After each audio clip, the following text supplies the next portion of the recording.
Sunan Kalijaga menjadi salah satu wali songo yang berdakwah agama Islam melalui kesenian. Jenis seni yang populer digunakan oleh Sunan Kalijaga adalah wayang. Beliau terlahir pada tahun 1450 Masehi di Tuban. Beliau wafat di Kadilangu, Demak pada tahun 1513 Masehi, bernama Raden Ahmad Sahuri yang merupakan Adipati Tuban VIII. Sedangkan ibunya adalah puteri dari Raden Kidang Telangkas Jakne Dewi.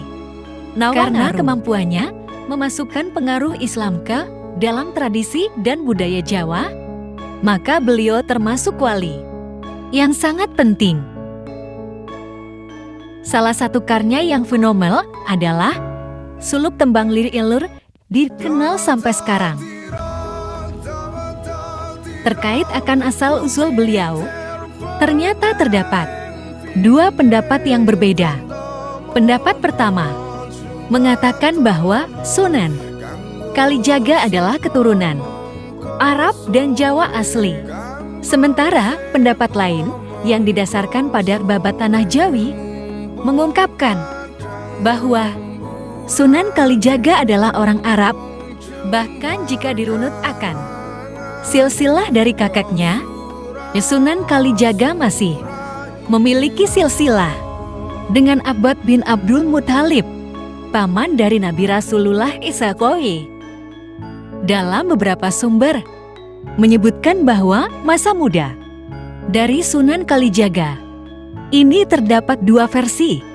Pada versi pertama mengatakan bahwa Sunan Kalijaga yang kala itu masih menggunakan nama Raden Said adalah seolah pencuri. Namun, beliau melakukan perampokan dan pencurian. Ini bukan untuk dinikmatinya sendiri, melainkan untuk rakyat kecil. Kala itu, Raden Said yang telah mendapatkan pendidikan agama sejak kecil. Kala itu, jiwanya meronta melihat kondisi masyarakat Tuban yang diliputi kemiskinan. Membuat beliau melakukan aksi nekat berupa pencurian bahan makanan di gudang kadipaten. Setelah melakukan pencurian, Raden Said secara diam-diam membagikannya kepada rakyat Tuban.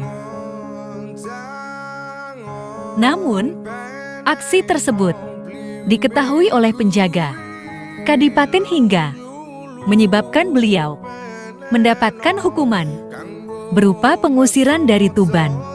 Singkat cerita sampai dikenal dengan Brandal Lukojoyo. Kenakalan Raden Said berhenti setelah bertemu dengan Sunan Bonang dan bertobat.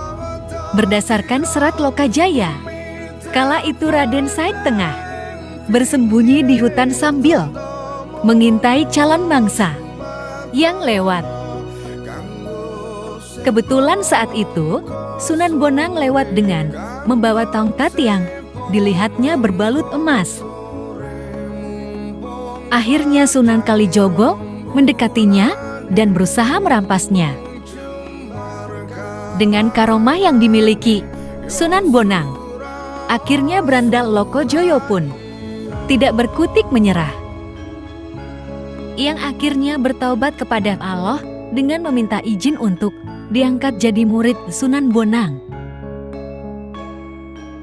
Setelah peristiwa tersebut, Raden Said diangkat menjadi murid dari Sunan Bonang dengan syarat bahwa Raden Said harus menunggu Sunan Bonang di pinggir sungai sambil menjaga tongkat miliknya. Masa hidup Sunan Kalijaga diperkirakan mencapai lebih dari 100 tahun, yakni sekitar pertengahan abad ke-15 sampai akhir abad 16. Sunan Kalijaga kemudian wafat sekitar tahun 1680 pada usia 131 tahun. Beliau dimakamkan di Desa Kadilangu,